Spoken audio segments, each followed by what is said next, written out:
scary when you jump out on your own. One of my most critical lessons I learned in my first year was, make sure you are really in alignment with your clients. I was jumping into a better future for my daughter, for myself. I wrote a book shortly after I launched my business, and one of the things that I talked about was building a personal brand. With any sort of public relations or marketing campaign, you have to constantly push it out there, evaluate, adjust. Failure is an opportunity to learn about how to do it better. Cyndee, again, thank you for coming on to the Failures Knowledge Podcast. I just have one question for you. Why C2 Communications? I'm going to say C2 was such a nerdy name. It started out as C squared, and no one actually followed the squared. And so I just modified. I was like C2 Communications, but I launched shortly after social media came on the scenes, and it was content times connections was my shtick for the C2. And I think I love the fact that it morphed in the way it did, because, communications has morphed a lot in the industry. But I started my business in 2009, as we were still in the Great Recession. And really, I was jumping into a better future for my daughter, for myself, and really looking to create something amazing. And 16 years later, freaking amazing, man. It's been a wild ride that I love all the way. As I was doing research on you, you have 25 years in the field of communications, public relations, and marketing. Did I research that right? Yes. Yeah, I graduated college in 2000 or 2001. I can't remember.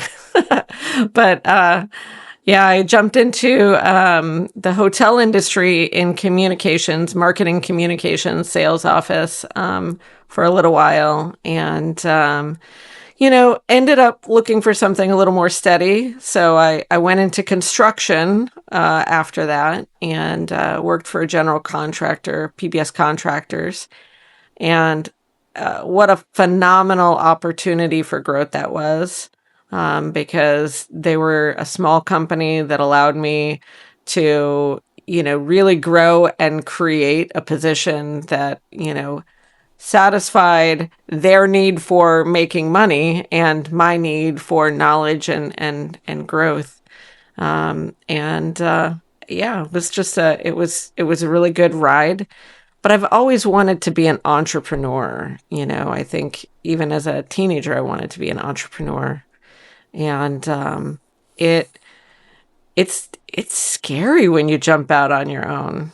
It is really scary to say, like, all the responsibility is on me, And I used to do martial arts too. I'm not sure if you found that when you were researching me, but I used to do some martial arts, and my guru, because I was doing Sayak style Kali, and in the Kali, if you got bumped with a stick or whatever, you got a nice bruise. They called it a knowledge bump. So got lots of knowledge bumps coming through the pipeline, right?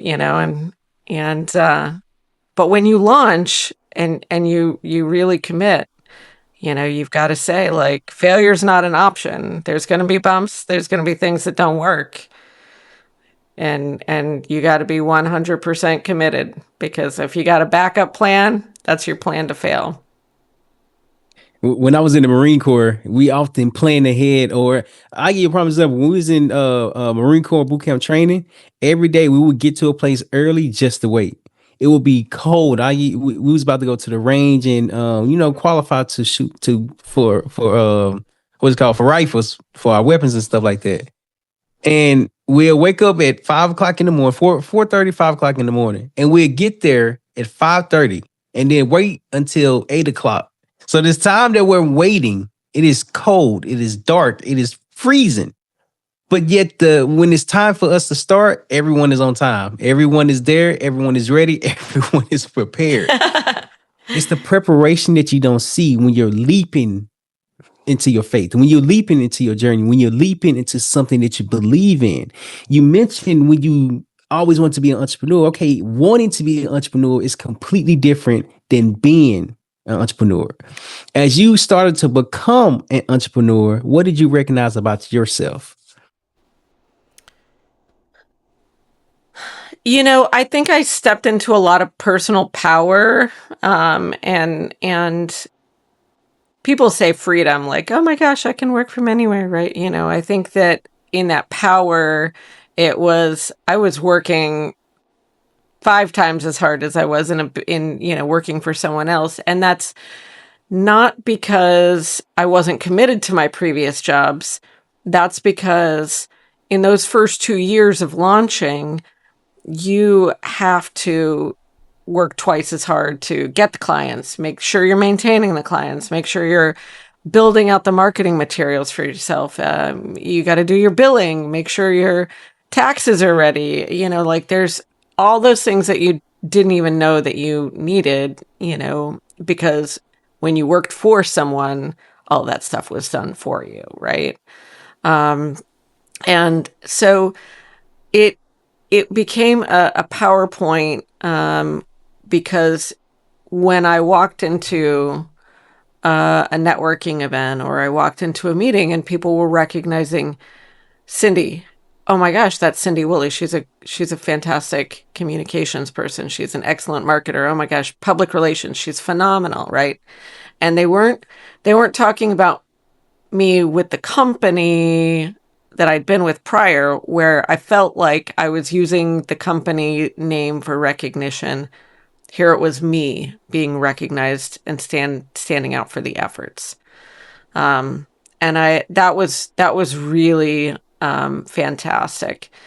And I I wrote a book shortly after I launched my business, and one of the things that I talked about was building a personal brand.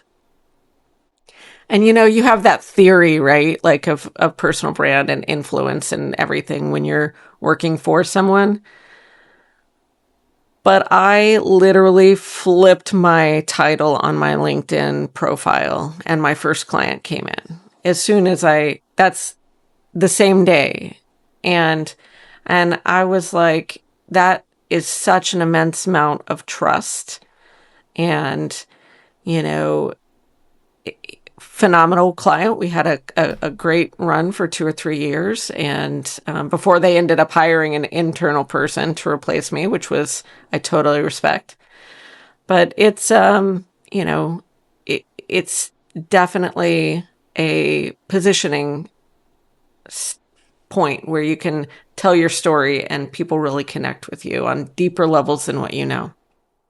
By the way, the name of the book is called Building Brand You. So, and as I started to understand the more about, you have a lot of history in communications. And I was really surprised because it seemed like every career that you went to, it was in communications, and it was in public relations, it was in some form of marketing. And when you start to really step into your destiny, into your true path, you start to understand, well, you've been doing it for a long time. You've been communicating and marketing and sales and promoting for a long time. And the only difference is you've been doing it for a company and now you are doing it for yourself. It's understanding that the pieces of the puzzles has already been put together, but it's identifying at every point in your journey where that puzzle go, where that piece of the puzzle go. And when you started to understand that you're really helping people, and people are actually coming to you and say, Sydney, what you did for this client, I want you to do the same exact thing because my messaging is all over the place. When you started to see the difference, how did you know that the difference that you were making came from your experience, not from you reading a book since you already wrote a book? Yeah, yeah. You know, I think so. I was sitting down and with one of my first clients, and We were creating a community outreach and education plan. This was not a plan to drive leads and, fill the funnel and that sort of thing. This was an influence plan, which is infinitely more critical for certain industries, but it's a lot harder to measure the milestone points, right? So we were evaluating their budget, their community education and outreach budget, what nonprofits are they sponsoring, who are they, supporting, how are they promoting that, how are they tying it back to their clients and everything.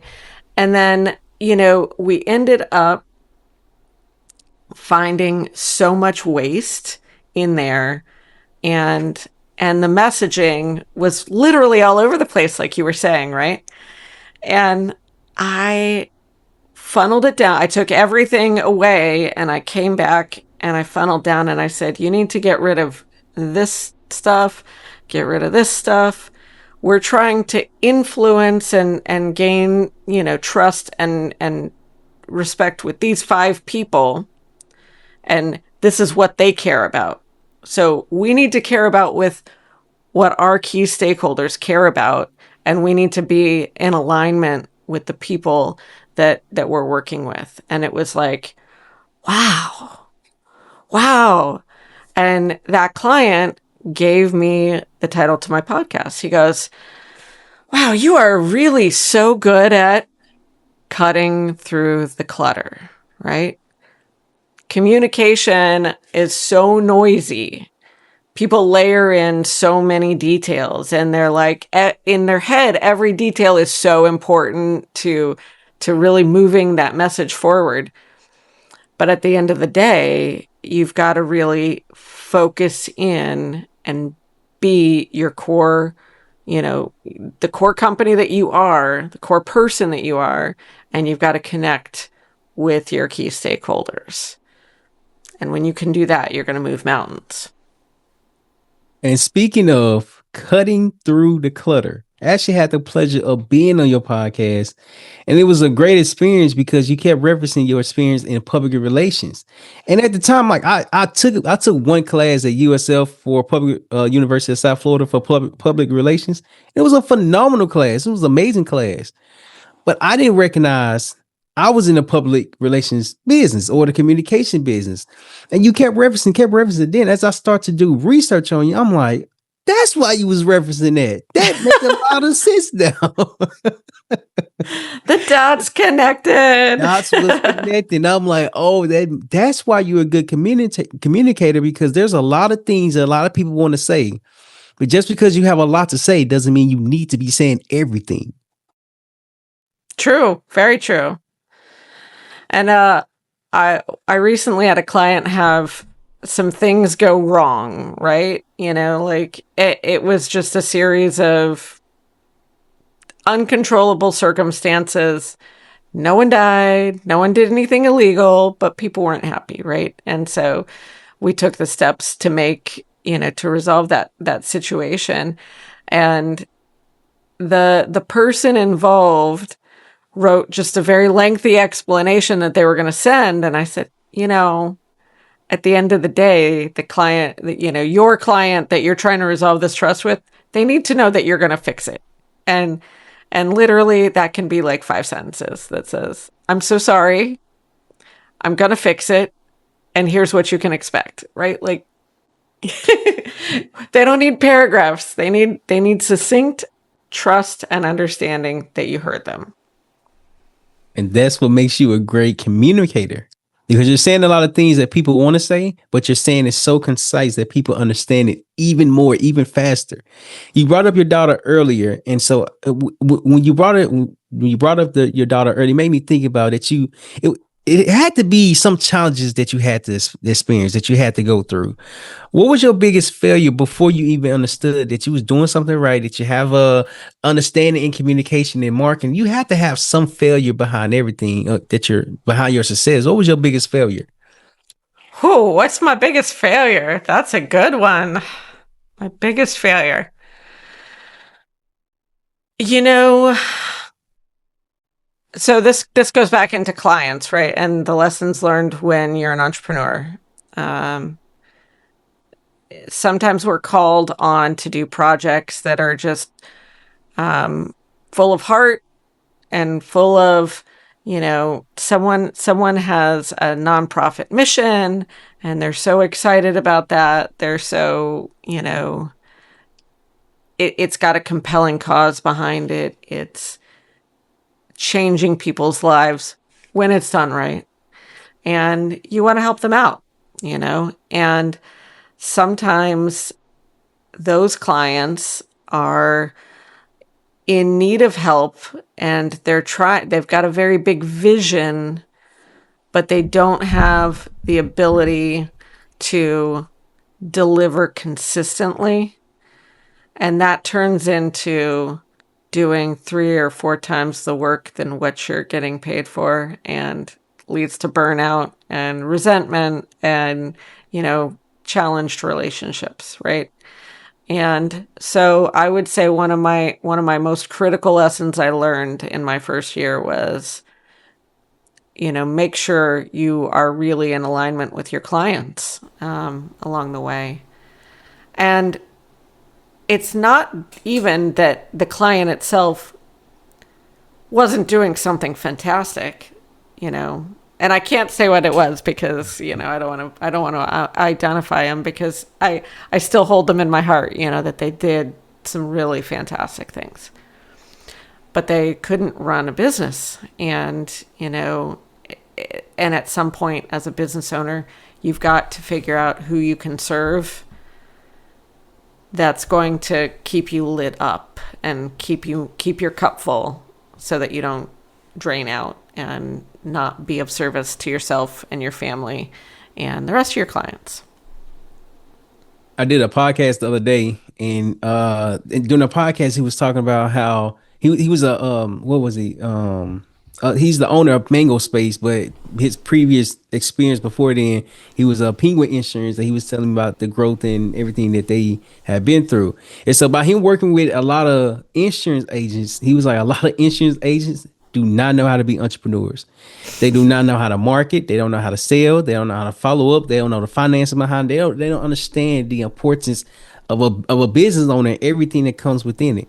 Earlier in the conversation, you mentioned that you had to learn everything for yourself, for your business. And then when you start to work with clients, you see the missing piece. You see the missing puzzle. It's not just the product that people are focused on. It's everything that has to be taken into consideration. When you take the piece of a piece of that into consideration, how do you know that you're helping someone go from point A to point B? Or no. How do you know you're in alignment with the customer that you're helping rather than not being in alignment? You know, I think clarity is very important. And as I was saying earlier, like, it doesn't have to be paragraphs when in certain situations, right? But in the clarity of scope of work and clarity of goals of what you're trying to achieve, and really understanding what that client's needs are.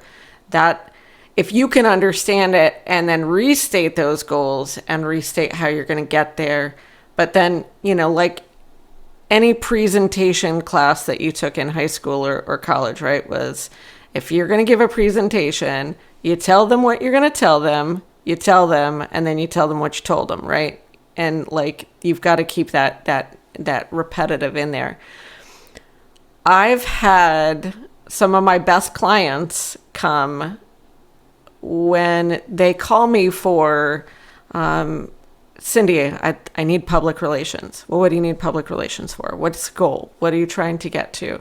Have you done this yet? Have you done that yet? Like, they think they're calling me to interview me, and I end up interviewing them on the phone, and it's not, it's a pre-qualification of sorts, but, I really want to make sure that they're prepared and make sure I understand what they're looking for so that we can reach that alignment.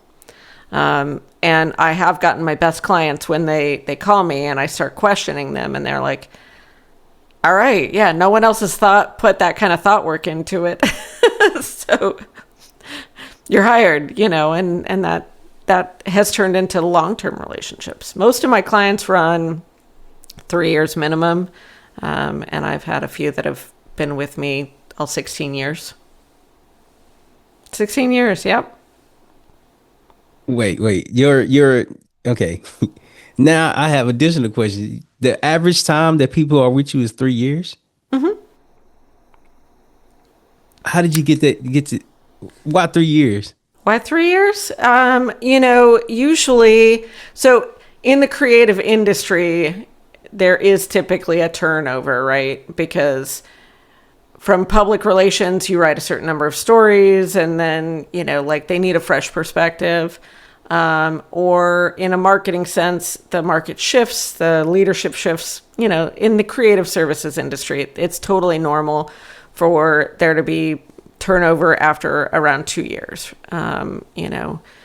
But we've seen clients, 3 years is a good amount where we've come in, we've moved the needle, and most of the time that we've been let go, it's not because they're not happy, it's because they end up needing someone internal, and then they can't, like we become redundant, and the fact that they're succeeding on that level, that makes me so happy. And sometimes I look at the work afterwards and I'm like, the internal person's not doing it like I did it. Oh, like I still have ownership over, the work that we did or whatnot.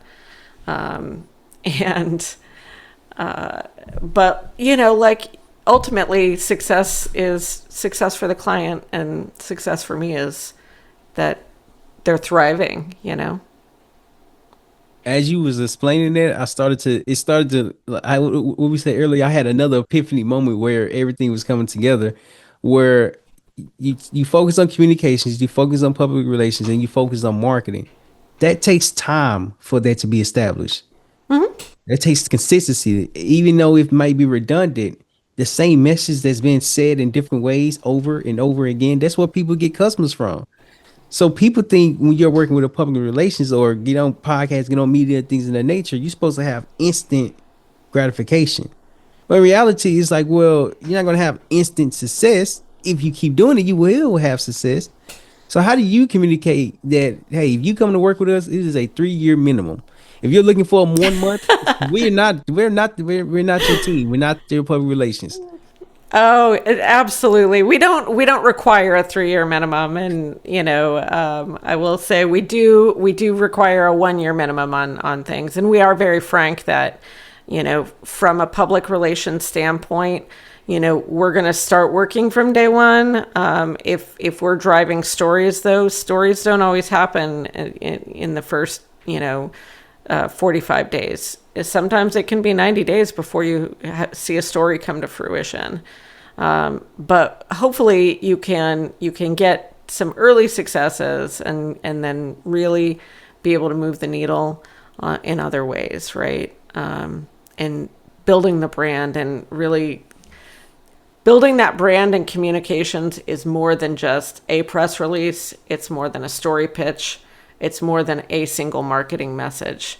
We look at your LinkedIn profile. Does it match what you're doing? Or are you a CEO that has 45 connections? And I talk to clients very frankly, which is another reason why they love me. I look at them and I'm like, you have 45 connections on LinkedIn. That does not evoke trust. We need to grow that audience, even if you're only posting once a month, right? Just people need to know that you have reach and you have influence, and that's part of that brand trust. But then some of our clients, aren't even on LinkedIn, and that's fine. You have a different mechanism that you pull to get that brand visibility.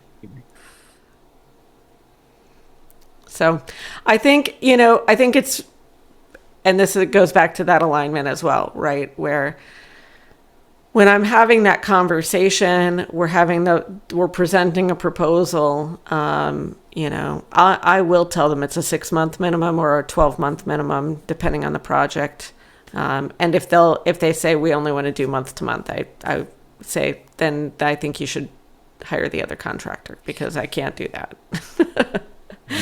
That's you knowing your value. In fact, you actually wrote that in one of your 7 essentials. And I gave you a prime example. So recently, when the business I'm doing, it was helping leaders launch their podcast with confidence.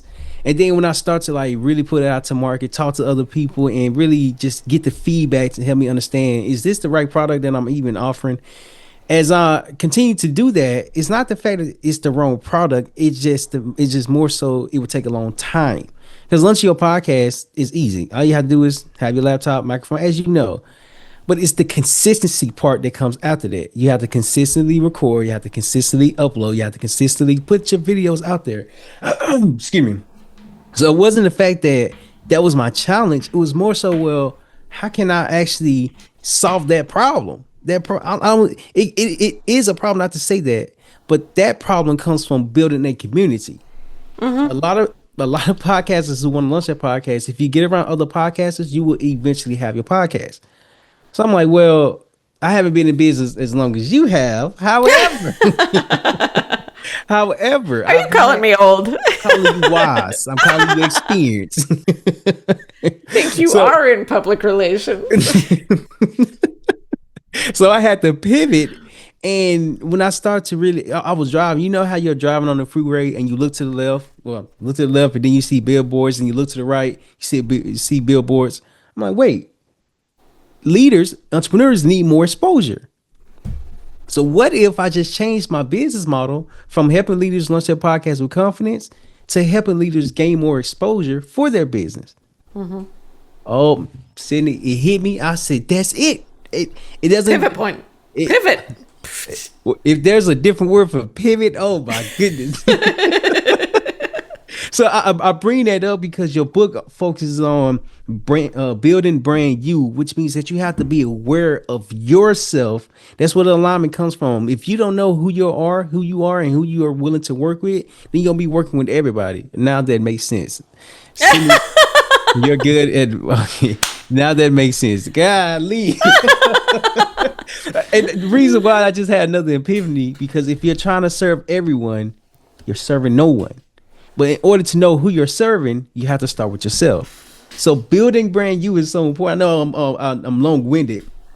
So the question I wanted to ask is that you have 7 essential steps to building your brand. And the first one that it said you are brand you. How did you know Cyndee was brand you? You know, so when we wrote this book, or when I wrote this book, there was a lot of controversy around, are you a brand? Are you not a brand? And this is social media and really humanizing people. And to me, part of my epiphany and part of why I use that reference point is, if I'm a brand, I am going to see the value that I need to invest in, right? If I'm a brand, I need to show up as a brand would. And if I am just a person, which, like everyone is just a human being. We're all human beings. I'm not like saying anyone's better than anyone, but it was here I've been trained to, hold a brand up high, set standards, put that whole brand presentation together. And to me, that was how I was going to gain more respect and influence in the industry, was by investing in myself. And so that you are brand you is not, it's about taking ownership of your future. And it's about recognizing that you have the ability to create it based on the brand you're presenting. And if you're not putting any thought behind it, if you're just showing up, half-assed sometimes, right? Like, then that's a whole nother situation. I definitely agree. I definitely agree. You made me just also think about like there's steps that everyone has to go through. And when you go through the steps, you're learning more about your journey, your process, and your discovery. What's the name? Whiskers? Whiskers. Welcome to the show. Welcome to the show. But you're discovering more about yourself. And when you understand that you're discovering yourself, you're positioning yourself differently. So what we're gonna do, we're gonna go off script. So I'm gonna come to you, say, hey Cyndee, I want to get into public relations, communication, and no marketing. Let's say marketing because it covers everything. I want to get into marketing, but I have no idea what I'm doing. I have no idea what I'm selling. I don't understand the importance of marketing. What are three tips that you can give me to start marketing myself effectively? I think the first tip is you need to understand your audience, and that's your identifying your ideal customer is in the book, right? Your ideal customer is someone where you pick up the phone and everything flows, someone that really gets it and gets what you do and appreciates it, values it, cuts a check without complaining, that you didn't really work that many hours. And I say that because some people count the hours instead of the results, right? And you don't want to work with the people that are counting the hours over the results. You want the people that understand that the results are more important. So you need to understand your ideal client, and you need to really define and refine what it is that you're offering. And if you don't know anything about marketing, you're not going to be able to sell it, right? But if you, whatever the product is that you're offering, and that product and service has a unique aspect because it's you, and because you are connecting with your ideal customer. So many businesses or prospective businesses don't really understand the influence and why what they do is important to the customer that they serve. And as soon as you can find that little nugget of gold, right? Why is your service so important, and why is it so effective with the customer that you're working with? That is the message that you have to push out there, right? People talk about magic words and magic funnels and all sorts of Facebook ads and meta ads and all of this stuff. At the end of the day, if you don't have that connection, doesn't matter what you're talking about, because whatever you're talking about is going to draw in someone who's a bad client, who's going to churn and burn. It's gonna cause burnout for you. It's gonna waste money, or they're gonna click through and they're gonna go, I don't even know what this means, and then they're not gonna buy, so they're not gonna convert. So your tip is identify your ideal customer, to understand what it is that you offer and why it's so important, and then connect with them where they are, right? Connect with them where they are. And that might be that I'm looking for executives on LinkedIn. But I've got clients who don't find anyone on LinkedIn, right? We've got a client that is seeking an elderly sounds not flattering, a more affluent older individual who's retired. They're not on LinkedIn. And they're not even reliably on Facebook. But, they are on mobile devices in other capacities. So, our strategy doesn't rely on social media the same way it does for other companies. And I like how you use the motto: tell people what you're going to teach them, and then tell them again what you just taught them.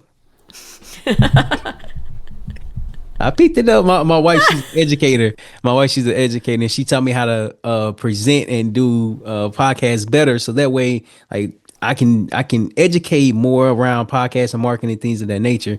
So to recap, you have to Understand your brand. No, no, you said understand your brand, right? No, the first was identify your ideal Identify your customer. audience. Identify your ideal customer. And then the next one is to Understand why your service is so important to your ideal customer. I got the two mixed up. And then the last one is meet them where they're at. Yep. And that's where they're cutting through the clutter comes from. Right there, cutting through. Wow. Look at that reference. Look at that reference. Look at that. And I appreciate your expertise because sometimes a lot of people miss the importance of the experience. You're not just saying it because you read a lot of books about marketing, which you probably have. But what matters the most is that you tried the information, you tried the what you've learned in before you went into your own business, before you went to entrepreneurship. But people miss that. They missed that lesson, they missed that experience, they missed that time when you was unsure on how to find your ideal customers, help them understand where they're at, and meet them where they're at. Meeting people where they're at is challenging. So how do you help your clients meet them, communicate with them, and identify where your customers are at?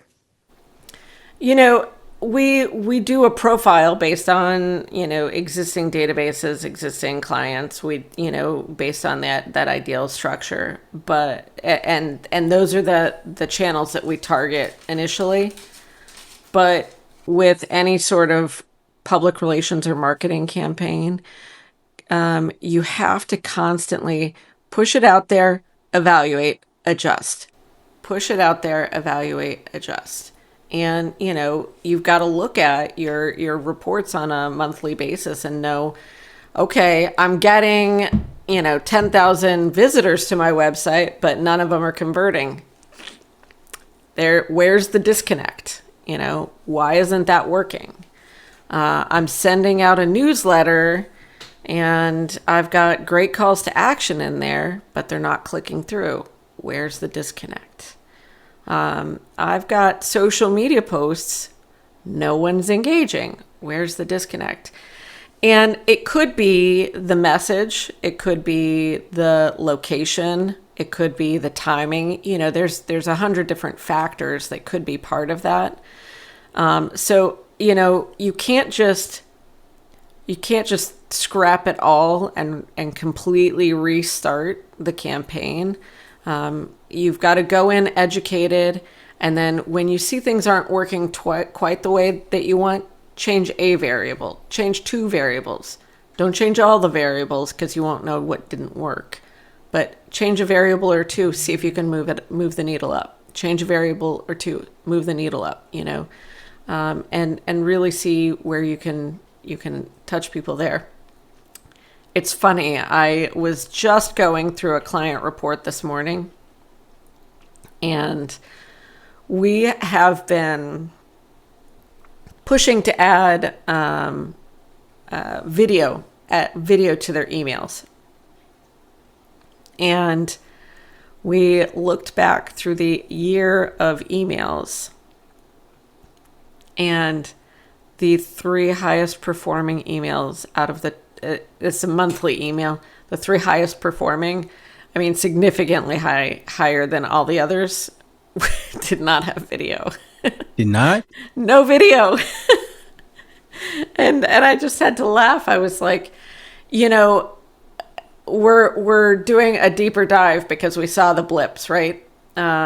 We know that when we send one out with video, we're getting about 40 or 50 video views off of an audience, in the 10,000 range. It's not a huge number, but it's, it's comparable. And it's, but the number of email opens on those is much lower. So now I'm left wondering, are the video links getting blocked? Could be completely strategic, a technical issue, not a messaging issue at all. So that's the variables you got to watch out for. Is it technical? Maybe you got to do it a little bit differently. The C squared. You just explained the C squared of C2 communications. And the reason why I say that is because again, like people don't see the details that goes into marketing. Like as you was explaining it today, I understand that. If you explained that maybe a half a decade ago, I wouldn't understood anything that you just said because of course you have to learn the importance behind it. You said something about readjusting. If I see something that's not working, I'm taking a whole page down. I'm trying to readjust everything. And that was bad because well, how do you know it's working? You know it's not working. I'm like, man, oh no. I know, right? And then, like, God, sometimes in these campaigns, if you just tweak a word, you can increase the opening. You know, you can double the open rate, and you go, cheese, cheese. I'm trying not to get you an E on here. Yeah, but knowing what word to change, like how do you know what word to change if they not opening, if they're not reading the email? How do you know what to change?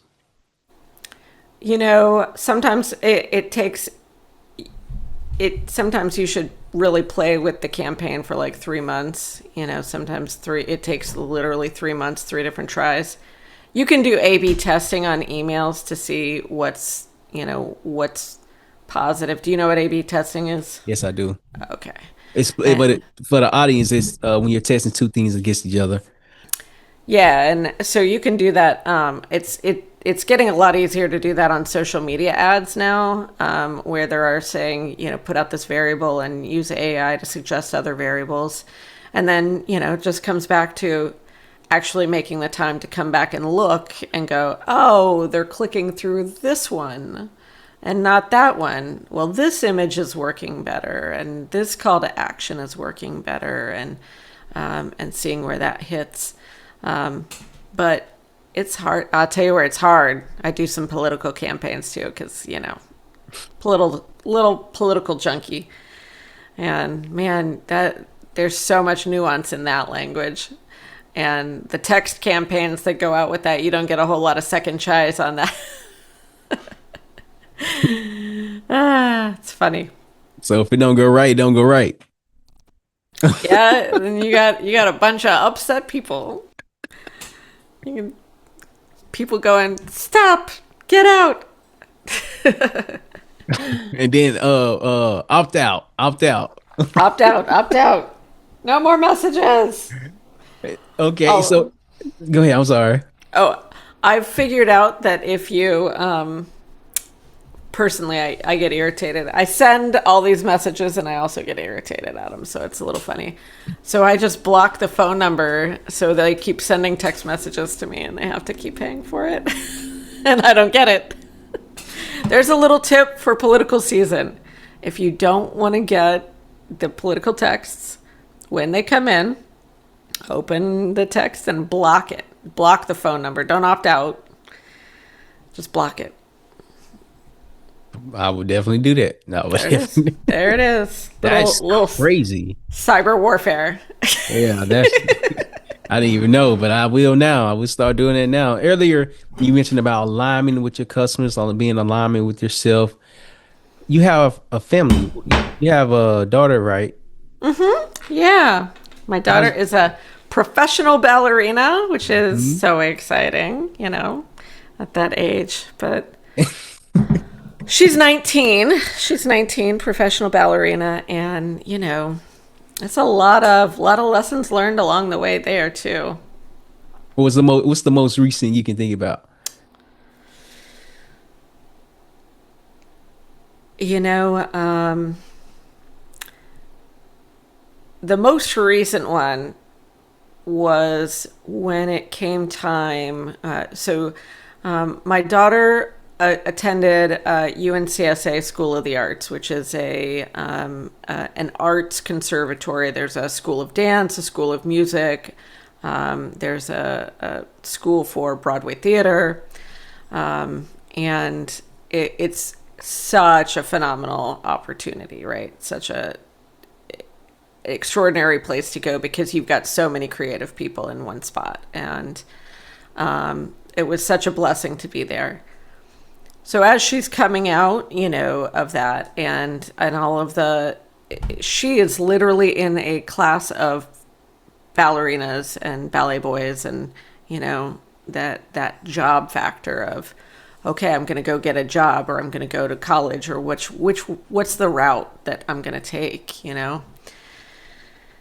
And before she entered her senior year, I gave her an off-road or an off-ramp and said, let's go tour colleges.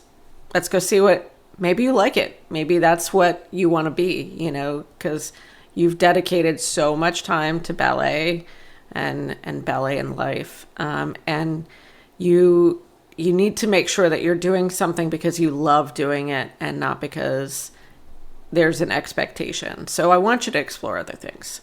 We visited 3 or 4 schools, toured the campuses, toured dorm life. She saw what it was going to be like, and she goes, man, it's really cool.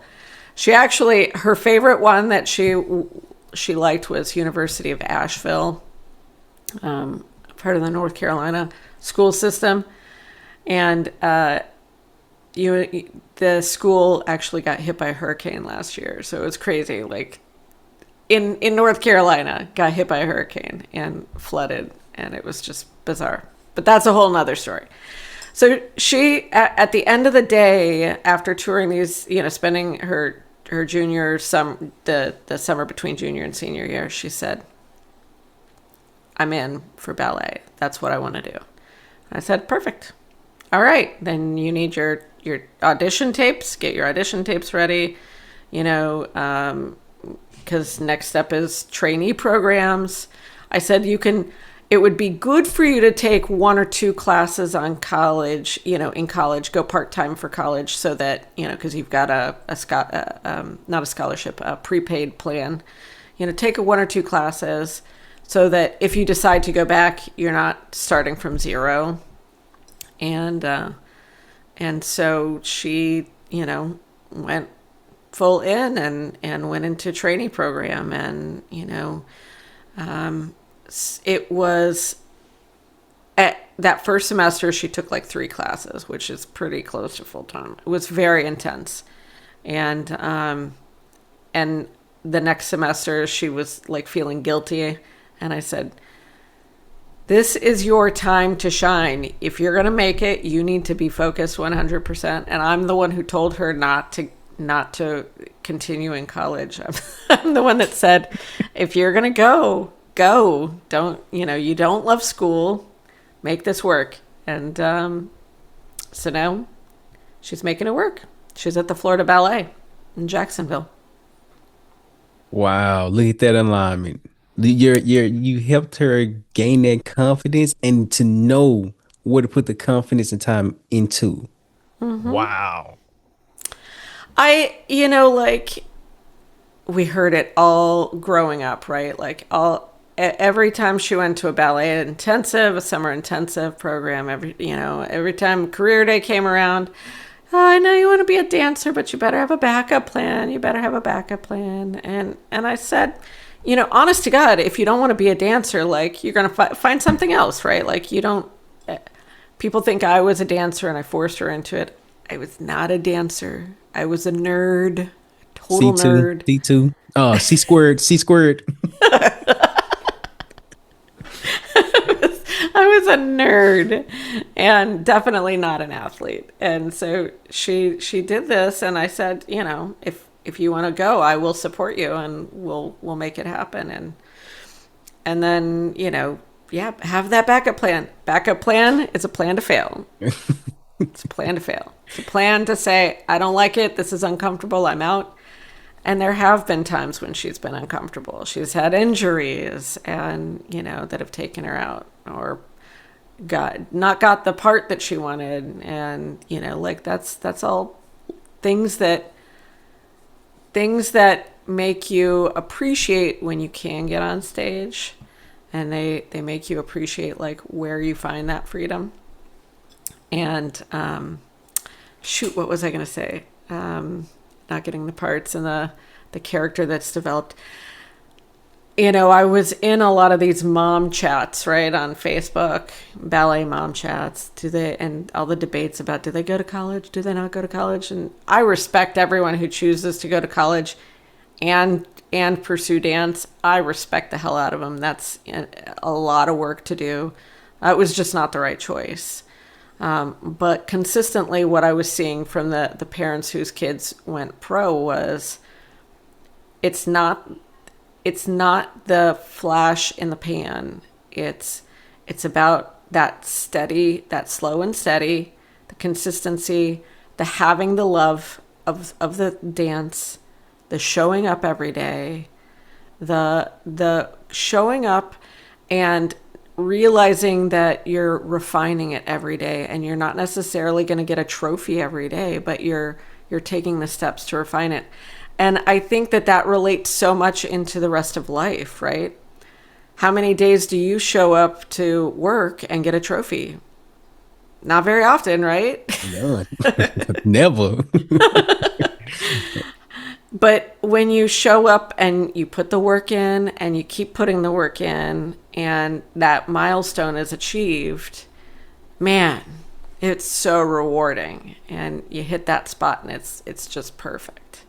So I've got my artist, and I'm so excited to see her grow and take on bigger roles in the future. And yeah. Wow, you're instilling that commitment in her, and she's starting to see the commitment come to life. So that's incredible. I appreciate you for sharing that, because I know like the journey is the journey, but when you recognize and be around people who support you, especially your parents, my mom, who I was raised by a single mom who raised three boys by herself, that support means everything, and you're supporting her on her dreams. And so I commend you for what you're doing as well. So we have one last segment, and it's called Best for Last. And in this segment, I ask you four questions and you answer it in 30 seconds. I'm in PR. I can't talk in 30 seconds, Terrell. What are That's you the purpose of thinking? the game. That's the purpose of the game. So, you ready? Let's do it. Question number one. What are you grateful for? I I am grateful for the ability to take my next breath. Life is very short, and the sun's shining, and I can get out and walk and take my next breath, and that's a beautiful day.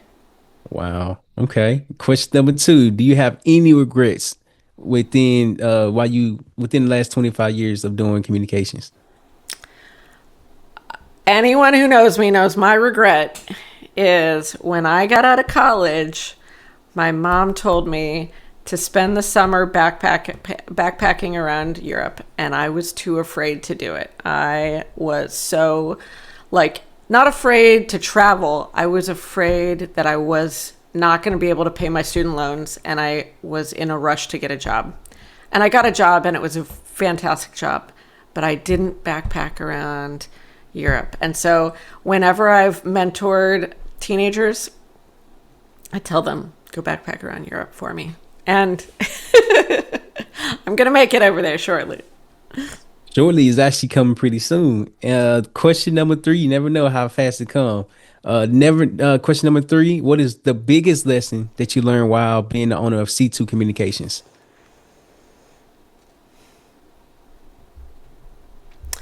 I think the biggest lesson is one in showing people what your priorities are. And this goes way back to when my daughter was young and I was just starting out. When I was driving home at night and all the work was racing around in my head and we were in the car and I knew there was work to be done. I needed to make that space to be present for her. And so I would tell her, I would say, look, mommy's turning off my phone right now. Tonight it's just you and me. And a lot of that was for her, but mostly it was for me. Verbalizing that ritual of saying, I'm turning my phone off, was the cue for my brain to say, stop working and be present with your kid. And that was so valuable and so worth it. And I hope every parent does that, regardless of whether you're an entrepreneur or not. In the future, when my wife and I become parents, we're going to keep that in mind. That is a great tidbit. Wow. Last question. What does failure is knowledge mean to you? I think I think that you have to you have to take life as a lesson, as an ongoing lesson for improvement. And failure is an opportunity to learn about how to do it better.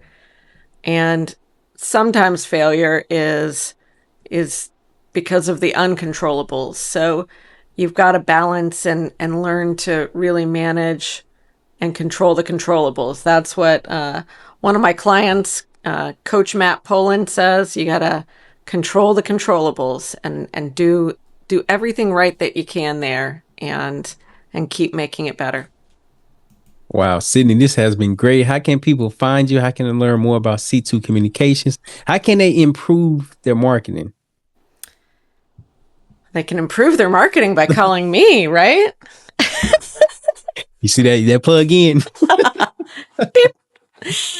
My I would love to hear from people if they've got any feedback, if they just want to say hi and give a shout out. My website is www.c2-com.com. That's the letter C, the number 2 -com.com, and just reach out through that contact form, and we'd love to hear from you about any topics: dance related, marketing related, PR related, cat related. I've got my cat that regularly photo bombs me or video bombs me on meetings. So Whiskers.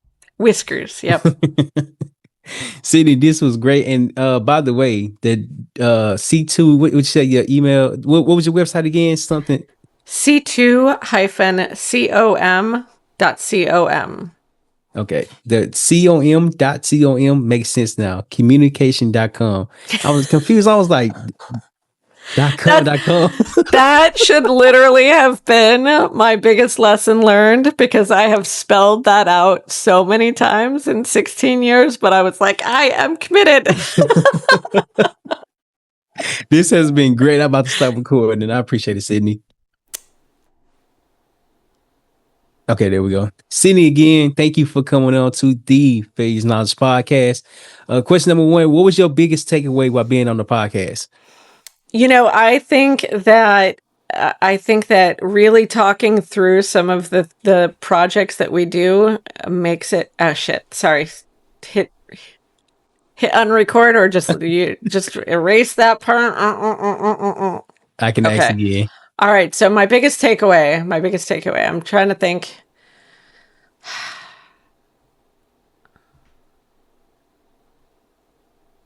I'm not usually on this side of the interview, so it's just kind of funny.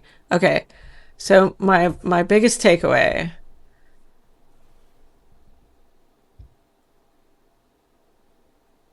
My biggest takeaway. I don't know why this is like struggling with me. Probably because my cat is begging for food over here again. Okay, so my biggest takeaway. Are you still recording? I am, but I can just ask it again. Okay. Hold on. You ready? Okay. Thank you again, Cyndee, for coming on to the Phase Knowledge Podcast. What was your biggest takeaway while being on the podcast?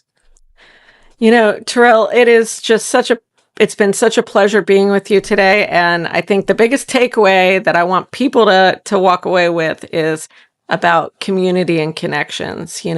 When you have conversations like this, you can both grow and you can both share knowledge. And I think today has been a really great exchange of ideas. I definitely agree. And last question, for someone who's hesitant to come onto the podcast, what is one piece of advice that you can give them to prepare for the conversation? I think if someone's hesitant to be on a podcast, be on your podcast, they should just relax and have some fun with you. This has been a fantastic experience. But like getting out there and talking it's like like that first networking event. You know, the first time was a little bit challenging, but as soon as you got out there and you got some experience, everything flew and it was super easy and you met such fantastic people. So don't waste the opportunity to meet some fantastic people, and definitely join Terrell on his podcast. Cyndee, that was great. I appreciate it. I'm about to stop recording again.